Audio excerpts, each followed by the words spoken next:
we can't say that with all the underdevelopment, youth unemployment, and all that we are experiencing, they are norms. They are not. We've seen better times in this country. So we need to when you speak of better times, what you're referring to, Nkrumah's era? Oh, yes, we've seen Nkrumah's era. I am an Nkrumahist. Yep. Yes, I'm a Pan-Africanist as well. And I've seen better times. I feel that we are retrogressing because some of the things that we did before that we felt was good, we kind of like shoved them away, and we are doing other things that do not really help us. So that is, those are some of the things. When you look at the things that you believe that we're supposed to have been doing progressively and that we're not doing, it means that it takes us back to the human institutions that we find ourselves in. All of these individuals, groups coming together to form this alliance, are we not still going to be seeing the same human institution with the same human behavior that would eventually take us back into where we don't want to go in the first place? I don't think so. We are starting off first with an independent candidate, which tells you that the person is neither left center or right center. It's right in the middle. So, two traditions. Which is a good start. Which is a good start. He's also the same human being that is He's a human being with other people, but with other people. You always work with other people. Okay. And those other people will always inform on certain things that you do. So that when you have Alan Chamating as our preferred candidate, then you have him coming from one side, right? Let's look at the capitalist side of it. And then you have the rest of us, or some of us from the 9, who are also coming from the socialist side of it. We blend together. You understand? Yeah. And once you blend and you can get the right people from both sides of the house and the rest of Ghanaians, you will surely find something good. And remember that at one time, someone said, you can play the black notes on the piano. Gives good sound. You play the white, you get good sound. But when you mix the two together, you have a beautiful sound. That is what we're looking at. We're looking at blending, not just coming and saying, we are going this way, that's the left, and we are going right. No, we are saying, we're in the center now. Let's do things that will benefit everyone. All-inclusive government. It's a government of national unity. That's what we're looking for. Eventually, the decision-making would rest on one person.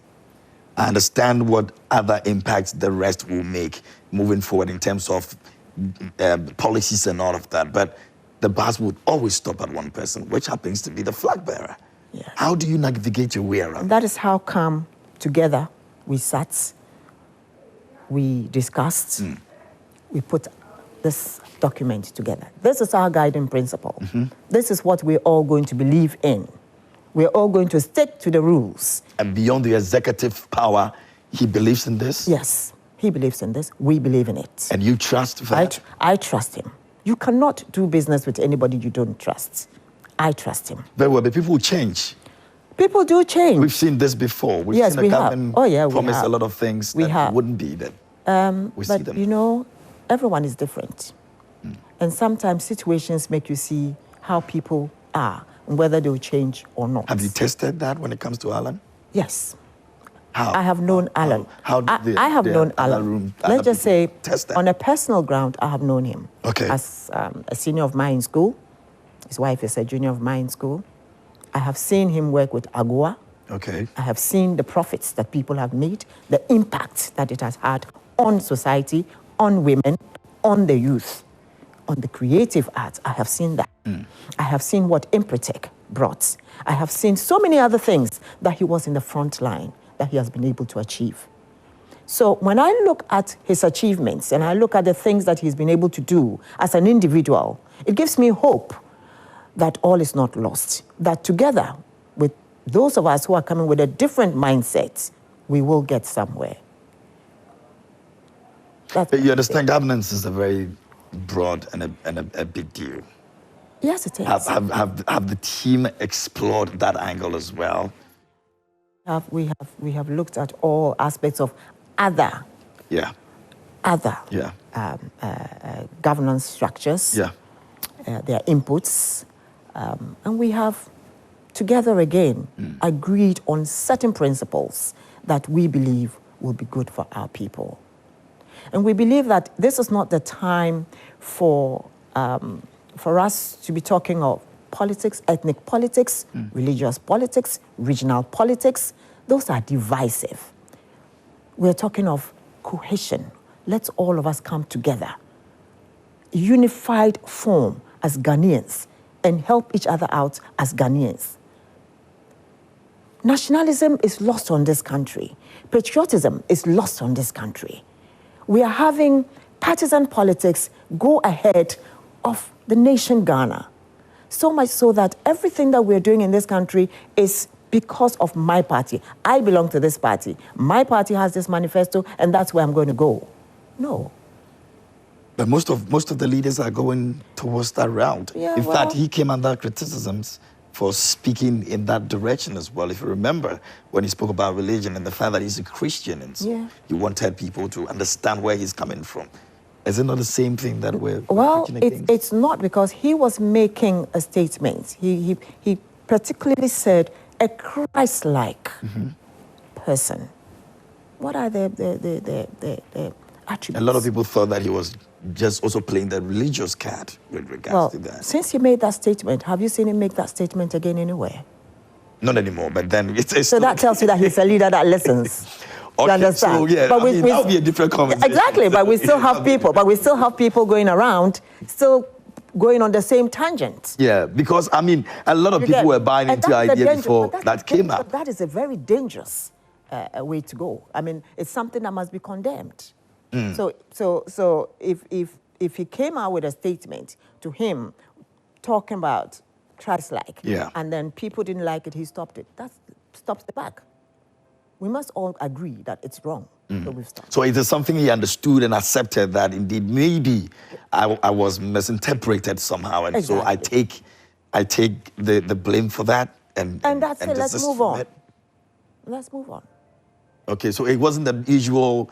It's a story that is going to go, so let me let it go. But it's something he learned something from it. It's something that he learned that, look, Ghanaians weren't happy about it. Okay. Because they felt that this person is doing it and it's not good. So maybe you should not moving forward. Moving forward, we all move forward.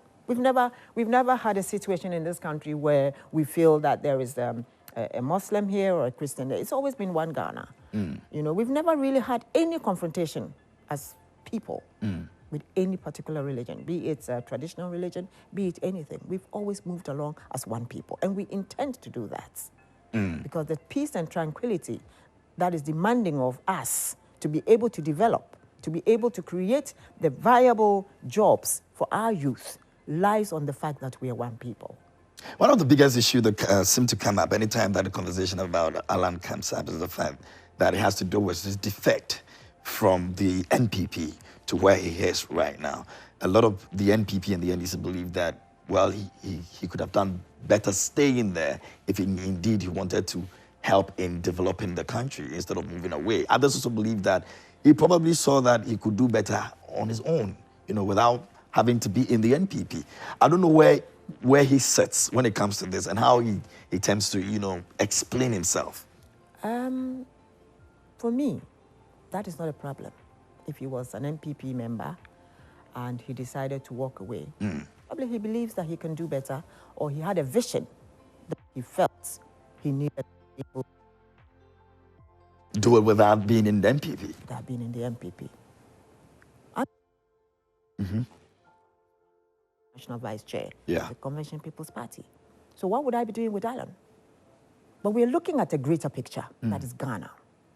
And we're looking at everybody, regardless of your ethnicity, regardless of your party affiliation, regardless of whatever you're thinking, to come on board for us to take what truly belongs to us as Ghanaians. Our freedoms, our zeal for work, our resilience,